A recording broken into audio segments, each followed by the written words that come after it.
Welcome to the Agent Upgrade Podcast with your hosts Jasmine Krnjetin and Alan Corey, where we learn the strategies of top producing real estate agents so you have the tools to upgrade your own real estate career.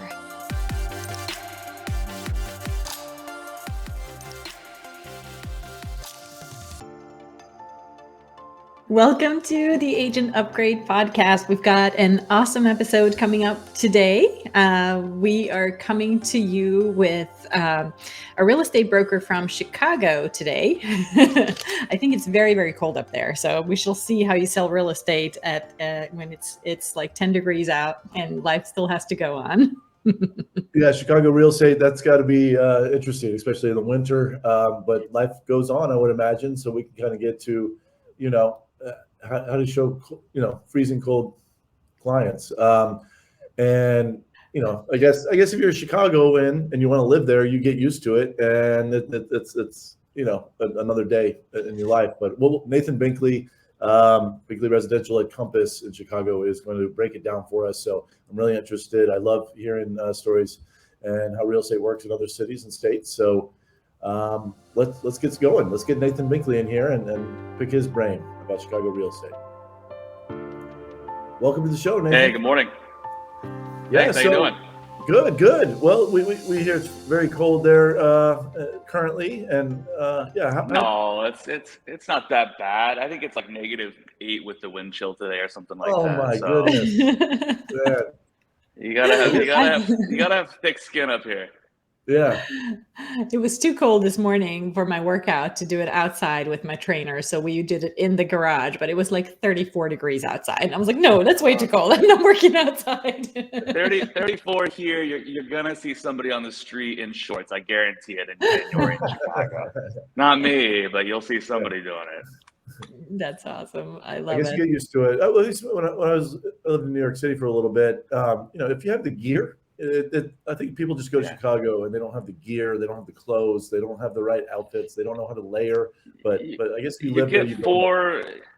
You get 4 very real seasons here. So I mean, it gets very hot in the summertime. We're out there sweating through suits half the year, and in the wintertime, as long as you get a big coat and you dress right, it's not a big deal. And then a lot of the city is geared towards cold weather climate, so a lot of stuff you're doing is indoors anyways. So it works okay. We figure it out. Oh, good. Well, tell us, so how did you get into real estate? I got into real estate, about 10 years ago now. I'm originally from a really small town in Iowa forever ago. Went to school at Iowa. Met my wife there. We lived on the West Coast for a couple of years after college. And then we moved to Chicago 12 years ago, and I was a bartender at a bar in River North, which is like a popular, cocktail steakhouse type bar restaurant. And this guy came in, and I'd always kind of been interested in real estate from college. My background's in finance, and that's what I went to school for. And this guy would come in a lot, became kind of a regular, and we became friends. And he was always kind of, dressed well and not the stereotypical realtor you would think of. And we started talking, having coffee, and one thing led to another. And I started working for him after, maybe a year or so. And then he eventually became my business partner, and then we had a team at one point in time that was, I think, 11 agents. And then my brother got into the business as well, like 7 or 8 years ago, and he's been my business partner since then. And we moved around from company to company a little bit here and there in Chicago. We have been doing it now for about 9 years, but it all kind of started on a random chance, I guess. Right. So we've got another person going from hospitality to real estate. Yeah. Like, I'm starting to see a trend here. Have you guys noticed this? And we've hired, I don't know, at least half a dozen agents on our team over the years. Some who ended up doing pretty well, some who ended up transitioning to other careers and stuff like that. But I think there's a pretty good blend between like a hospitality background and the industry. I mean, again, it's client facing. You're dealing with people a lot. A lot of it is dealing with people at either stressful or, important situations, as you guys know. And so I think it's a natural progression from, either having a knowledge base about cocktails or food or whatever it is in the restaurant industry or hospitality industry, and kind of learning a different industry and then being able to relay those same kind of those skills into a different sort of mindset. Yeah, and there is also like the hustle, right? Like you're not going to be sitting on your on your behind. Right. if you're in a restaurant, you're going to be hustling all the time. So You're I going to think be that working. translates. You'll be working your ass off in Chicago as a bartender or as a real estate broker. I promise to be successful. But the opportunities exist here. You know, you can make a nice business out of it here for sure. I love it. So you're in Chicago proper. It looks like. Is it mostly condos or single family homes or what's the product? We sell like the bread and butter of our market for myself and my team is condo resale. I would say probably 70 to 75% of what we sell in a given year is condos that have been built, you know, last anywhere from 100 years to the last, you know, 10 to 20 years. Some new construction as well. And then another chunk of it is some of it is investment property stuff that we do, whether it be a 2-unit, 3-unit, 4-unit building or apartment complex somewhere in the city. And then occasionally we'll do a single family home here and there. The single family home market in Chicago is not huge, as you can imagine. Most people that live downtown in the surrounding areas are in condos or in, you know, 2 or 3-unit buildings. So the bulk of what we do is condominium sales in Chicago. Got it. And now, are you dealing with the co-op boards or? Oh man, you know, co-ops not as much. I mean, co-ops, you know, there are co-ops in Chicago. They're not as prominent as they are in New York. I know New York, there's still quite a bit of cooperatives out there, but in Chicago, you know, we've done a handful of deals in those. It's a little bit of a pain in the butt. I mean, some people, they're in some really beautiful old buildings on the Gold Coast, right on like Lake Michigan with some awesome views and stuff like that. But by and large, 98% of the stuff that sells in a building is going to be a condominium in Chicago. Okay. Yeah. All right. How does that work for you guys? Like we do, I mean, here in Atlanta, we do have condos, especially here, like in Midtown, we do a lot of condos, but not quite 70%. But I think always with the lending process, there's always like an extra layer of like, let's get the condo project approved. So do you guys feel like that's just a part of life, like getting condo buildings approved over and over again? Or how do you deal with that? It's probably, you know, there's probably a nuance in your industry, like termite inspections or something that I don't know anything about, right? It's probably it's a headache that you maybe deal with in Atlanta. Here, as long as you're using somebody who lives in Chicago, like that's kind of a requirement we have for our buyers. It's like, look, get pre-approved, use whoever you want ultimately, but you'll be doing yourself a favor if you're using somebody who does deals in downtown Chicago. And a lot of it has to do with condo associations and HOAs. As we call them in Chicago, you know, some buildings are healthy, some buildings are not. Some buildings you can get through what's called a limited review with the lenders. Some of them, they really dig the financials, and sure enough, they always end up finding like a lawsuit from 15 years ago that hasn't been settled that becomes a problem for an underwriter. So if you're using somebody local in Chicago, just like myself, they can navigate that process pretty easily. We do find issues sometimes where someone will want to use a lender from, you know, Houston or something like that. And just because they're licensed in the state of Illinois doesn't mean they know what they're doing in terms of getting a deal done in downtown Chicago. So it just causes delays and being a headache. And then sometimes deals actually don't close over it, which is a whole other conversation. Right. Yeah. Lending on condos is a little bit of a different beast. You need to know, you know, it's better if you have like those approved buildings on your list and you know, like, okay, we can just go. We don't have to review everything every single time we'll end in that project. Totally. So I like it's a lot easier doing it that way. Yeah.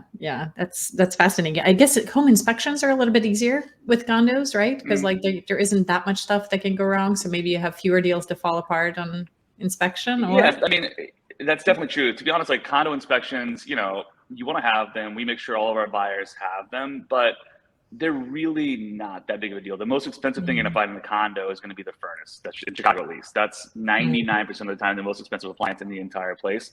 You know, if you're buying in a building that has a couple hundred units and, you know, you're not a top floor unit, the roof is going to be a concern of yours, but you're going to be looking mostly through like meeting minutes from the condo association, things that are called 22.1 disclosures. Like, are they planning to tear the roof off at some point in time in the future? It's not going to leak into your unit necessarily if you're not buying on a top floor. But that's not something that's going to come up in a homeowner's inspection. And, you know, some of these high rise we do deals in are 60, 70, 80 stories high. It's kind of hard for an inspector to hop on the roof and inspect it in a building like that. So they're really just looking at what's inside that little like glass box, you know, those 4 walls. And, you know, if the microwave's bad, usually not a huge deal. The price point that we deal at, you throw a couple $100 at her, the seller buys a new microwave and the deal goes on. Windows come up sometimes, depending on the building, that, you know, association owns the windows. Sometimes the individual unit owner owns the windows. That's always a little bit of a tricky one. But by and large, the inspections for condos are usually pretty non-eventful. They're pretty quick, like 60 minutes, 90 minutes, something like that. Yeah. So lot of times here in condos, we see that a real estate agent who lives in the building tends to get the multiple listings. Is that sort of a strategy that you use to get listings, or how do you do lead generation, sort of targeting yourself in certain buildings and parts of town? Yeah, I mean, we've had a lot of success in doing that. I actually sold a condo last night in a building that my wife and I owned a unit in, and that I was on the board of for a long time. And I know the seller from, old condo meetings from 6-7 years ago. Yeah. And it's kind of like, to be frank, it's kind of a double-edged sword, because it's a really good way to generate business, but also, like, if you're living there and it's your home, you guys are brokers, right? Like, it's nice to talk to your neighbor when you're grabbing your mail, but in a condo building, you have like 300 neighbors, and you're all traversing through the same lobby. You're all, you all know the same door staff and the same maintenance people and things like that. So, you find yourself, if you're marketing to a building, it can be, very good for your business, but also from a personal standpoint, you're kind of always on. Yeah. And, on stage, on display. You find yourself taking the trash out to the trash chute down the hallway, and like, oh, do I have like nice clothes on? Like I'm gonna bump into a neighbor. That's so funny. It reminds me of just a quick little side story here, because my husband always teases me because Serbian women always get dressed.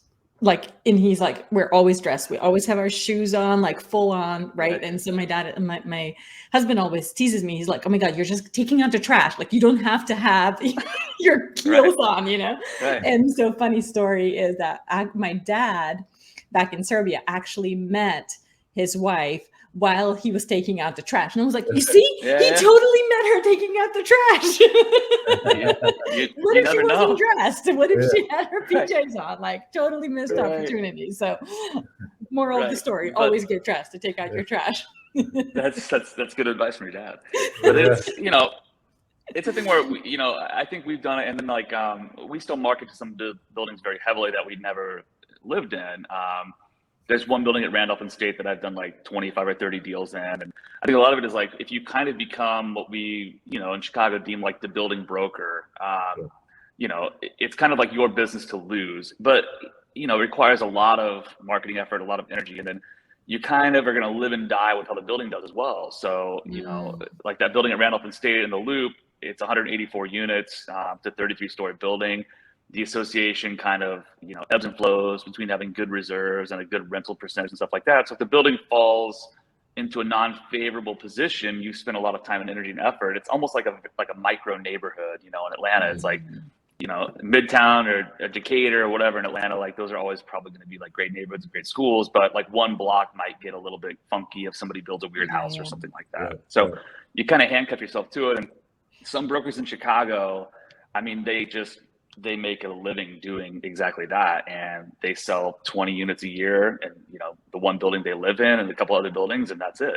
And then other brokers avoid it like the plague, because when they get home, they just they want to be home. So we've kind of done a little bit of both. It could be a strategy, like you move every 2 years into a new building and you've got 300 new best friends. Or get on the HOA. That's your marketing strategy. Get on the HOA, stay there for 2 years, then move. Stay on the email list. There's always, like in every HOA in Chicago in a big building, I swear there's always at least one broker and one lawyer. It's just the way it works. And, and usually we have conflicting interests, it seems like. But I've been on a bunch of big condo HOAs in the city, and it can be a good thing, beneficial for the building and beneficial for resale for the residents too. Mm-hmm. So you guys had an amazing year last year. I saw that you guys closed like 112 units, 45 million.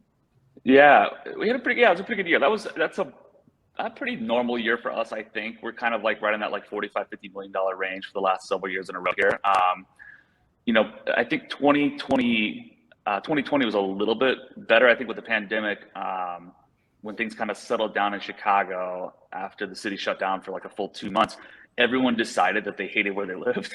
And if you're a broker, there was just this massive amount of volatility and everybody was moving. And it was like, a lot of millennials that were refusing to buy for years and years and years had been stuck in a studio for, 75 days, and it was cold out. And they were like, I'm out of here. I got to buy a townhouse or a condo or something like that.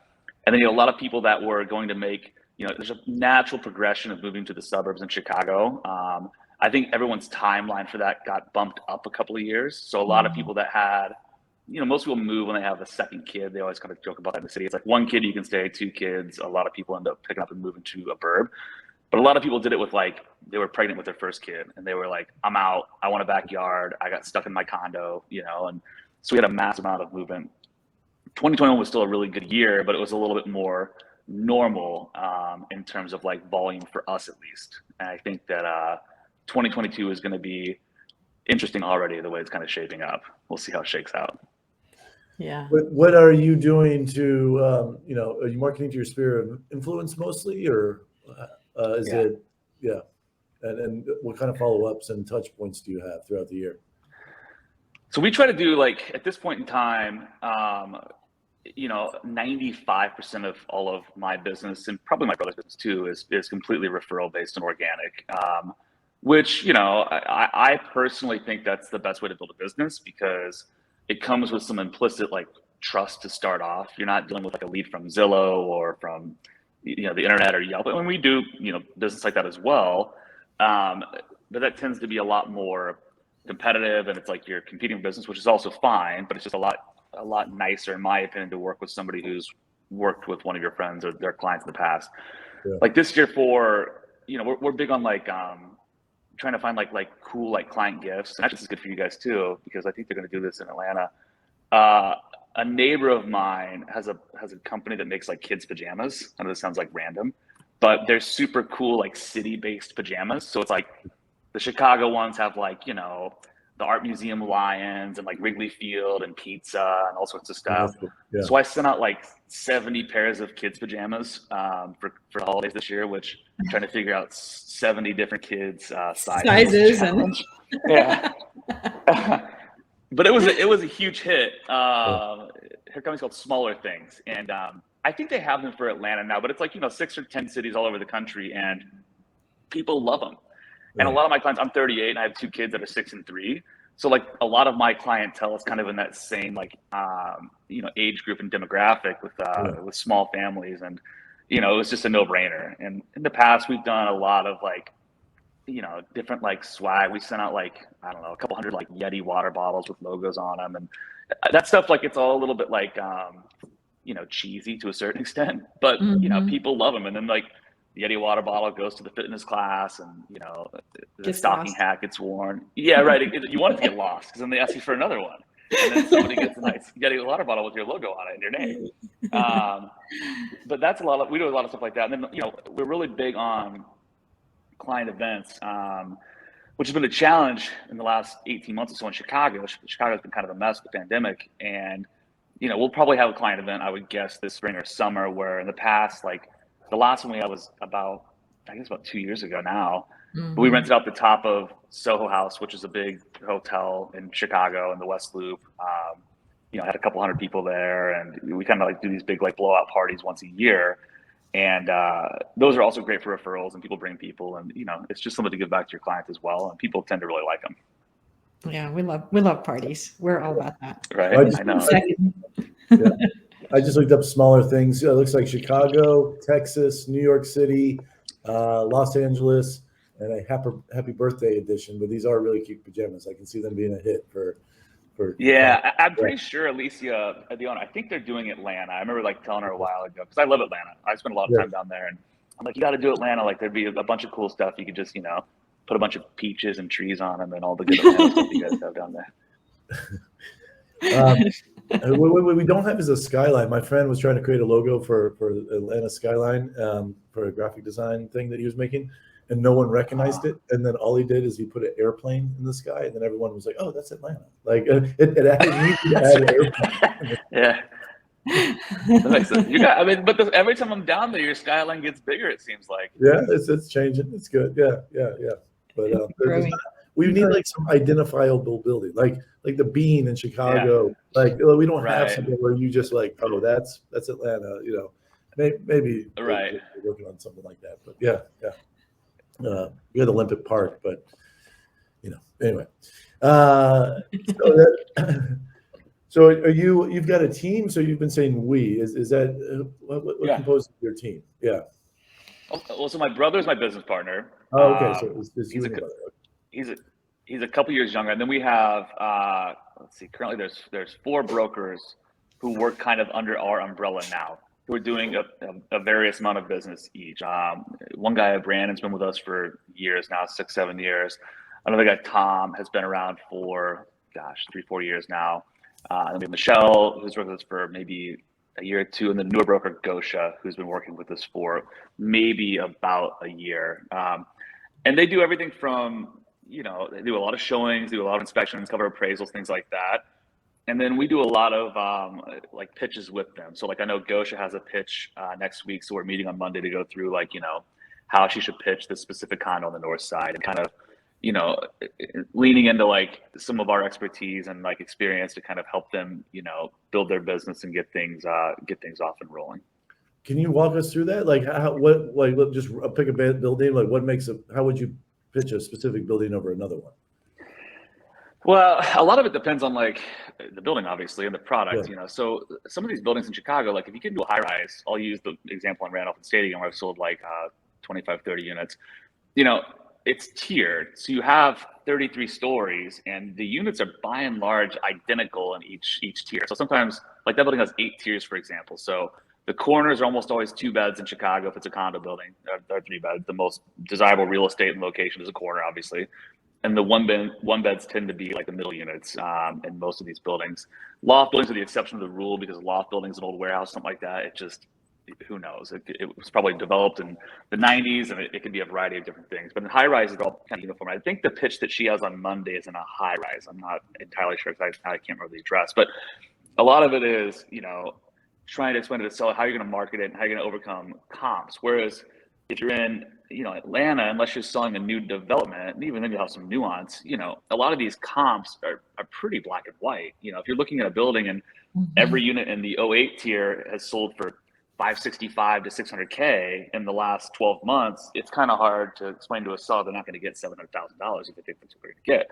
Now, they maybe done some upgrades and stuff like that, and there's a lot of generic rules of thumb in the city. Like a big one that comes up a lot with appraisers is that you usually get $1,000 premium per floor. That's a really kind of antiquated, like, outdated idea, but people still tend to follow it in the city. A lot of it too is depending on the building. If you're 33 stories, like this building in particular, once you clear like about the 18th story, you start clearing buildings to the east of you, and you actually get a view of like Lake Michigan. So obviously going from like 16 to 20, that $1,000 a foot, that's not going to apply at all. It's going to be a much larger premium to cover like, the parking garage to the east. So it gets really nuanced like that. And if you're a newer broker, it's kind of hard because inevitably you're probably competing against somebody else for the business. And if somebody else knows the building better or the location, the product better, you're going to kind of be in the dark if you don't know some of these, I guess like lessons you learn over time. And that's a lot of what we do in these pitches is trying to figure out like this unit is unique. Every condo is unique, right? But at the end of the day, if you're in this tier, you're going to be kind of married and tied to those comps that have sold in the last 12 to 18 months. I find that to be a challenge with appraisals. When you have, because it's like if that 1 bedroom, 1 bath just sold for 300, like it's going to be really hard to push and get you to a 350, and I find it, honestly, I find it here in Atlanta. I see more low appraisals on condos than I do in single family. Yeah.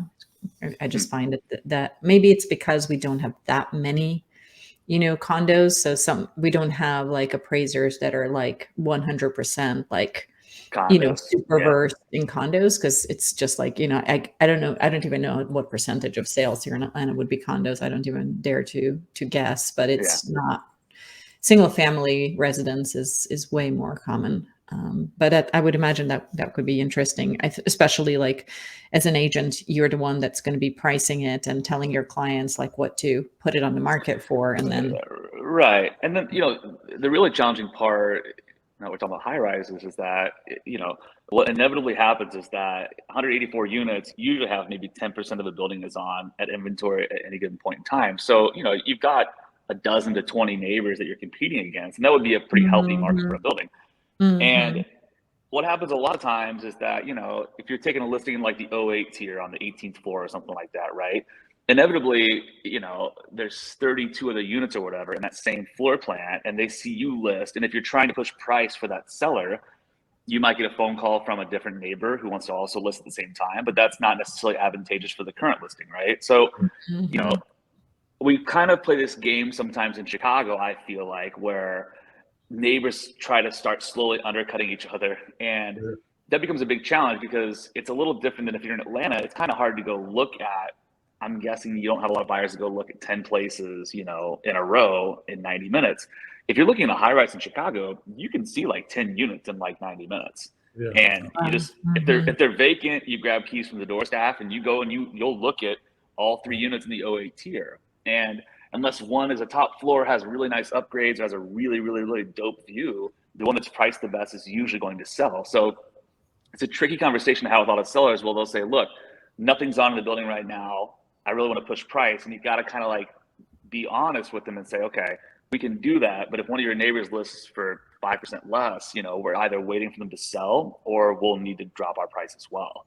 And you get into this kind of contest sometimes with neighbors as to who wants to cut the most. And we're always very pragmatic. We're not pushy. It's like, look, if you want to just take it off and pause for 6 months, let them sell, and come back on the market at the price we're at right now and see if that works. But it gets pretty competitive pretty quick in these high rises. And if you have a buyer, it's a lot of fun because you'll take the buyer in, you'll show them the 3 units and you'll say, which one do you like the best? And you might pursue that one first. And if you get a deal done, great. And if not, you go to the second best and then the third best. Or sometimes buyers will walk in and they'll write on all 3 places at once and you'll see who's the most competitive. And whoever wants to transact, transacts. And if you're on the buy side, that's great. If you're on the listing side, it's not as much fun. So you're not getting the bidding war fever that is happening across the nation right now, or there's not like low inventory problems? Yeah, dude. Here the market it's strange. I've never seen it the way that it is now. In the 9 years or so that I sold in Chicago, like I sold like outside of the downtown perimeter, you have all these really, really nice neighborhoods like your Lincoln Park, Bucktown, Lakeview, Lincoln Square, Roscoe Village, where it is more single family homes or smaller condo buildings.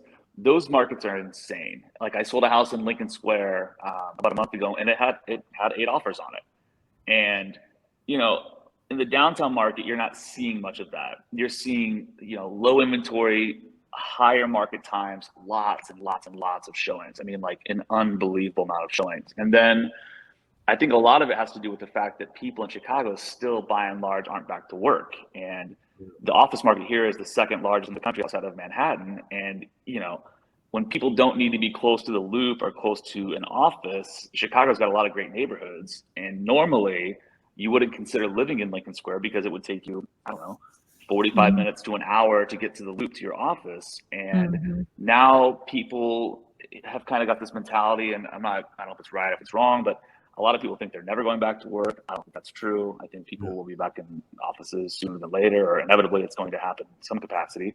I don't know if they'll go back full time, but a lot of our clients, most of the downtown office space is kind of located in the Loop, West Loop, River North, and no one has really needed to be in those geographic areas for almost going on 2 years now. So the peripheral neighborhoods that used to be a little bit better value, like some of those prices have really gone up and have gotten really competitive. And are the office buildings just kind of empty at this point if people are not really back to work? How is that impacting? Does it feel like a ghost town? It's not as ghost towny as it was, but it's weird.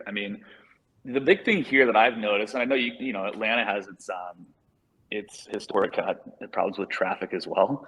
I've been stuck in Atlanta traffic before, but yours is mostly interstate related, at least in my experience. In Chicago, like the idea of driving downtown, pretty much at any point in time, unless it's 2 a.m, is kind of a joke. Now you can like kind of drive in the Loop, you can park.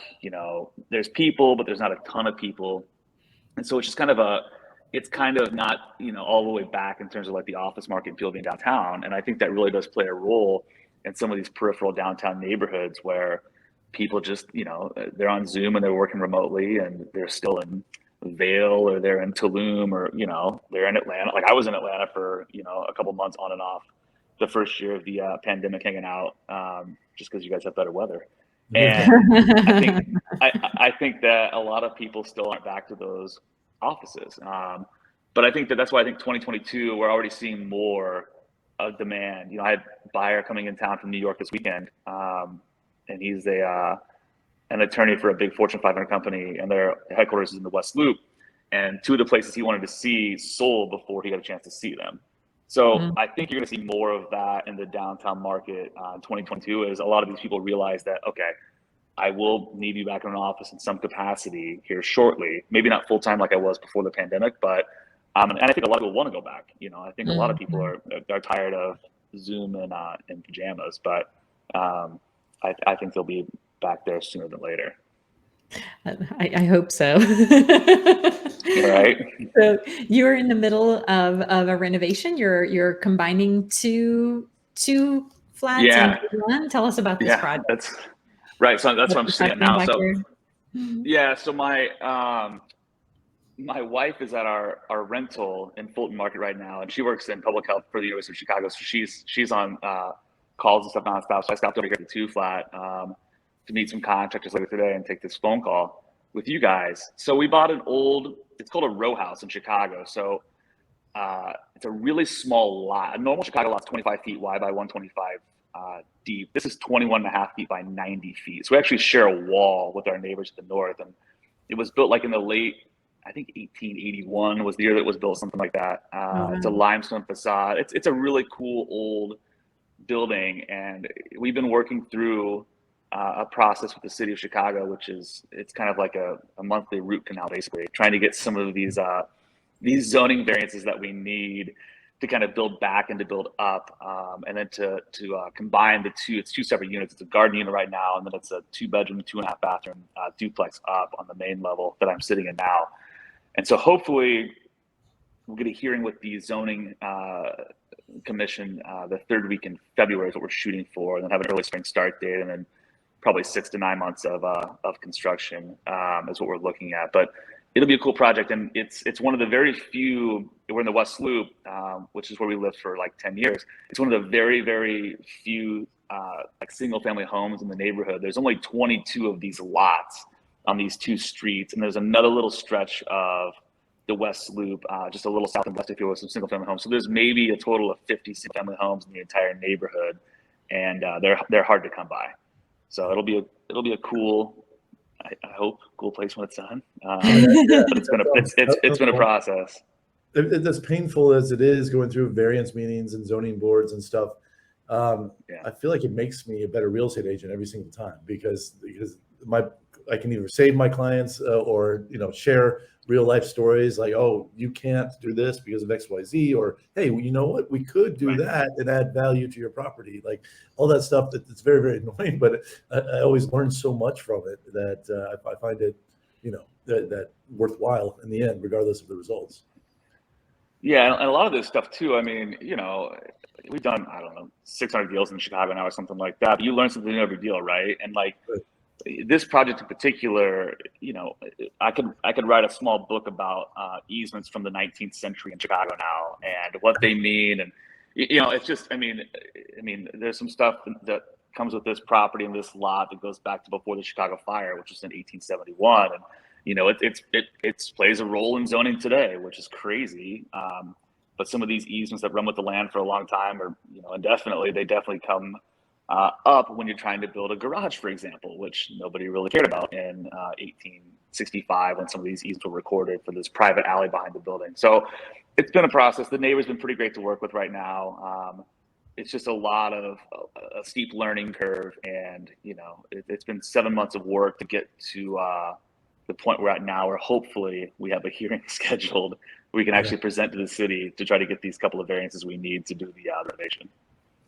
Yeah, I'm going through the same thing. My house, I keep getting pushed on my variance meeting, but it was interesting because usually in my case, the historic boards are usually way more difficult than the actual zoning meeting. But I actually, I'm in a historic zoning board district, and they are actually encouraging me to break the rules. They're like, the big thing is, if you're building new construction, you have to build your ADU unit, your accessory dwelling unit, that's a garage apartment on top. You have to build it about 10 feet off the property line, kind of thing. But the historic board's like, no, we're not going to allow you to do that. You have to build it on the property line because that's the historic way of doing it. And every single house on the street, right, all the way back, right? Yeah, has that. And we're like, oh, great, that's great for me. My yard's bigger, right? I get to put the garage. Right, sure. Yeah, but because it's moved over. But then Atlanta's like, no, it's new construction. That's not the rules. And it's like, guys, can we all we get on the same page here and talk through right. this? And, let's just get this done instead of being batted back and forth between the two. But yeah, so it's tough too because it sounds like it would make sense. Like, and that's our building is not historically landmarked. I don't know that I would buy one and try to renovate one in Chicago. We almost bought one in Old Town a couple of years ago that was historically landmarked. And I know the owners that bought it, they spent like 18 months just going through with the Landmark Commission because there's only certain paint colors you can use. And there's only, certain types of windows and stuff like that. And this building it's a similar setup as that, but it's not actually landmarked. But going through that would be a whole other process. So, I mean, but it sounds like your situation, like, it would benefit you. And it sounds like probably the right way to do it if you're in a historical area, like, and it would run with the rest of the neighbors. Yeah. Well, that's the thing. It's like the historic board approves it. All my neighbors have signed the paper approving it. Like, you're just looking at some random rule book without saying, well, let's consider the situation here, kind of thing. But right. Yeah, it's next week, so we'll see what happens. Well, good luck.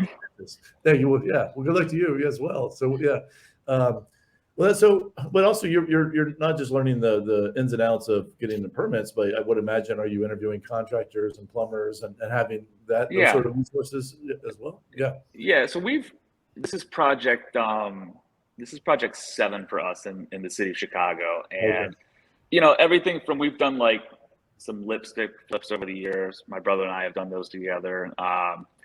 To bigger renovations. The most recent one we did, we had a condo that we lived in, and it was in the old Nabisco cookie factory. It's a great big building in the West Loop. There was the American Baking Company before that, so they actually made like cookies there for 100 years or whatever. And we bought the last penthouse in that unit with roof rights that hadn't been built out, that was converted in like 1997, and no one had touched it for 25 years. And we spent a long process of getting approval from the condo board to actually cut a hole in the building and build a structure above it and build out like a roof deck, and then got the interior. So we used a great contractor for that. He's been in this project as well. That was a pretty lengthy, long, about 6-7 months ago, and moved into a rental for the time being while this other project's taking place. So the contractor stuff and the permitting stuff is usually not too bad in my experience. I mean, as long as you hire a qualified architect, we've got a really good architect and designer and engineer that, the guy we use, Peter Mayer, he's been in Chicago architect for 50, 60 years. And then his team, Catherine is the one that we use a lot in his office, and she's fantastic. And they know kind of how to get things through City Hall in Chicago. Everything here is, political to a certain degree, I swear. But they know how to get things in the appropriate channels and, work it through.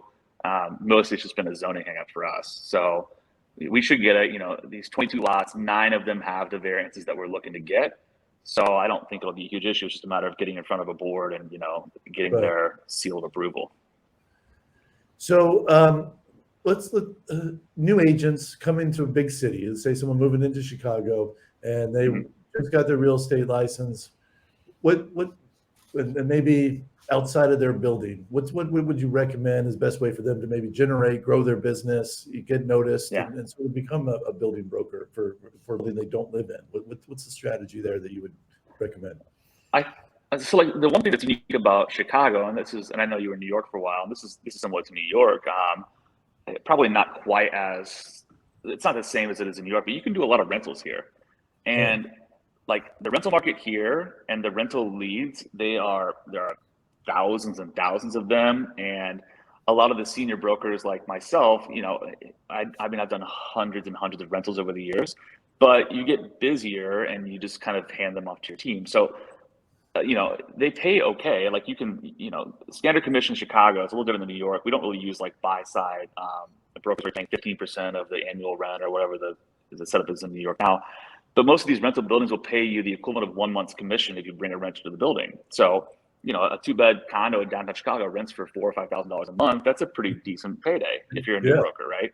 Yeah. And they're very competitive, and there are some brokers. I mean, they'll do hundreds of rentals a year, and they do really well. And they just know the buildings inside and out, and they offer concessions. Sometimes they're paying double commission, but it's an unbelievably fast moving market. And we did a lot of that. That's kind of how I built my business. And then it's not rocket science. Those renters become buyers. They have friends. Like my brother has, we call them the Kellogg kids, where he has, I don't know how many clients he's sold places to that came from like one kid who was going to Northwestern Business School. It's called the Kellogg School. And he just has all these like MBAs from Kellogg now that are his clients. And of course, they're MBAs from Northwestern, so they have good paying jobs and consulting, whatever else, and they end up buying like nice places. They sell the places. They have good networks and stuff like that. And it came from like a rental lead from 6-7 years ago. Right. And it's a difficult thing at first, because a lot of times these renters, they don't know what they're doing either, because they're new to the city. They're not super loyal, and they might just walk into a rental building and sign a lease without you. But if you can kind of keep them in your Rolodex and keep up with them, it's a really good way to build a good referral business. It just takes time. And that's very interesting. That's tough if you're a new broker, but you can definitely sustain yourself doing rentals for the first couple of years. It's very, very, it's a nice income stream when you're not making a ton of money when you first start out. And then you're building up your database, right? Because every one of those people that you showed a condo to, or right. Yeah. I mean, if you're renting an apartment in Chicago for $4,000, I mean, you have to have a decent paying job, and you're probably gonna sign a lease, or it's circle of life, right? Like they'll get married, they end up having kids potentially. They buy a condo, then they end up selling the condo because they buy a house in Lakeview or something like that, or But the real thing is getting with these people's networks, and that's the best way to do it. Again, that gets back to like our kind of like word of mouth, like face-to-face interaction with people. We've done everything though, as you can imagine. We've spent a ton of money on Zillow. We spent a lot of money on like Yelp. And I thought, for our systems and a lot of newer brokers, I think there's a perception, and Zillow works great for some people, don't get me wrong. A couple of friends of mine who are really big brokers in Chicago, they do a ton of Zillow and they crush it. But I think like newer brokers, it seems like a little bit more of a shortcut, because it's like, if I just spend this money on advertising, somebody will just call, But the challenging part is that, in my experience, at least in Chicago in the market, the leads that come from the internet, from some of these websites, usually they're just looking for somebody to open the door. And that's challenging, right? Because if it comes from your sphere and from your database, they're looking to work with you and your expertise. And so, I think that's a little bit challenging if you're spending money on some of these lead gen sites and you're not working your sphere or your network over as much as you should be. What are some of the tools and tricks that you use to stay in touch with your database? Do you use a certain CRM, or do you have any good ideas and suggestions for people? I'm pretty bad, to be honest. I think every broker could be better, right? I think a lot of it for me is we tend to be out and about a lot, and that's like I'm like the bumping guy, right? Like if I'm like, when I leave here, I'm going to a coffee shop where I'll do emails for an hour or two, and then I have another call and I have a meeting with a client later today. I tend to like to kind of like run into people, I guess, so to speak. And a lot of that is in like the West Loop downtown markets and stuff like that. And I think, being visible and kind of being in, the back of people's minds helps out a lot. On top of that, though, we do everything from like all the normal stuff, like send somebody a bottle of champagne for an anniversary, or the pajamas, like I mentioned, or things like that. We used for a database, our assistant Ryan, I think he uses Contactually still, which I'm familiar. I mean, it works. They all work. If you're using them, they all work really well. Right. The challenging part, I think, is that once you get busy, once your business is up and running, it's really hard to keep all of it straight, and it's really hard to keep consistently reaching out to these people. And also too, I think a lot of it comes off as like people know if what you're sending them is sincere or not, or whatever else. So maybe it's like, a well thought out gift less frequently than like a Starbucks gift card once a month, in my opinion, probably goes further. But I mean, you can read all the stuff from Buffini, all these other guys that are good coaches, and we probably should be doing more. but we're trying to do more like the face-to-face stuff, which is kind of hard. Have you ever done any kind of a coaching program? Probably not since like the first year or two in the business. When I was at Property, which is the biggest firm in Chicago, there was some really, really good like senior brokers who'd been there for a long time who used to sell, who were managing brokers, and some of the stuff that it's basic stuff like blocking and tackling stuff, right? That they kind of impress upon newer brokers. I mean, we still do some of it today. I mean, one of the big things my brother and I do a lot of is we bought the URL a while ago, openhousekingsofchicago.com. Nice. So we do a freaking ton of open houses. And, you know, it's a little sensitive depending on what's going on with the pandemic in Chicago, because a lot of these condo buildings have, you know, various rules and mask policies and whatever else. So we kind of ebb and flow with like how the vibe is with COVID in the city. And I think, you know, this spring we'll do a lot more, but we're, you know, on a given weekend, we'll do 20 or 25 open houses, and we have, you know, a lot of signage, a lot of marketing material that goes out with that as well. And I think that open houses are great for a variety of reasons. One, it just gets the seller more exposure on the property, right? Even if like 3 people show up, it still gives me a marketing piece for that week to send out to a database of 15,000 people and to blast out and to put on a flyer that goes out in the neighborhood. Two, you know, I think a lot of brokers will tell sellers that open houses are, you know, a waste of time. At least that's what kind of the general thing here in Chicago is. And a lot of that is that I think that they do require a lot of work and they're time consuming, and brokers don't want to do them for that reason. But indirectly from open houses, we've sold a ton of properties over the years. We don't, you know, I think to this day, I've never had somebody walk in off the street and buy a place at an open house, but you'll have somebody walking off the street who then calls their cousin who's been looking for a place in the neighborhood for 3 months, who then has a good broker and sets up an appointment the following Tuesday. And then sure enough, you know, they never run any contract and it gets sold. So that's kind of, and that's also backed like the newer brokers as well, which is my third thing. The newer folks on the team, we build our business a lot this way as well. You meet a lot of people at open houses, and you know, Chicago is a big city, but it's pocketed. It's pretty small. So if you keep doing, you know, open houses every weekend in the same neighborhood, people are going to start realizing who you are, even if you're a newer broker not doing a ton of business. And you know, perception matters a lot in this business, right? They're going to see your name and see your face in Lincoln Park every weekend and think, wow, this guy must really do a lot of deals in Lincoln Park. And if you're brand new, that's probably not true. But the reality is that that's how you start trying to build some of that outside, you know, database and sphere by being boots on the ground, I think. I've been curious, like, do you think it would be a good idea for a realtor to go specifically and focus on marketing to real estate agents in other parts of the country? Like DM them and say like, hey, if you have somebody moving to Chicago, I'll be your guy. Would that be a good strategy, you guys think? Would that be an interesting way to reach out to and get referral? Because I heard of this girl in Atlanta who said like she made $100,000 in referral fees in commissions last year. And I was like, Really? Yeah, I'm like, is there a market there? Is that something our agents should tap into? Like, you know, I feel like in Chicago, like there's the relocation industry here is pretty big. And so, and we do reload deals every once in a while where like the corporation's paying for the seller to move and they're paying the commission, stuff like that. But most big brokers have a reload department. And so it's kind of like, so maybe you're, you know, half of the business is going to go through a reload department anyways. I think like, you know, for me, like what I've done in the past, and this tends to work pretty well. Like I had a guy buy a place in Louisville a while ago. I don't know anybody in Louisville. I've been there like once, but I did get on Zillow and like interviewed 3 brokers for the guy who was moving down there and found him who I thought would be a good fit personality wise. And he bought a place and, you know, a referral check showed up. I think you could do it. It would depend on how much movement you had in different markets throughout the, you know, throughout the US or whatever. But it'd be tough. I mean, you know, you guys have my business whenever it comes to Atlanta, but otherwise. Well, thank you. You've sent me business before, Nate. Yeah, that's right. Right. I keep trying to send you clients. Yeah, appreciate it.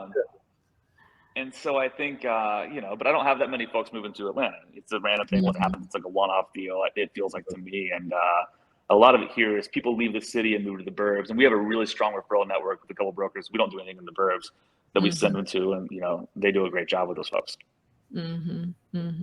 Yeah, I was just curious if it would, like, what the rate of return would be if you started picking up the phone and calling all the best agents in every single city and I being don't like, "Hey, know. let me be your Chicago guy. Let me be your Atlanta Whatever guy. you Send me guys all can your referrals." send me business whatever you want. I'm happy to help them as long as Yeah, it's I know.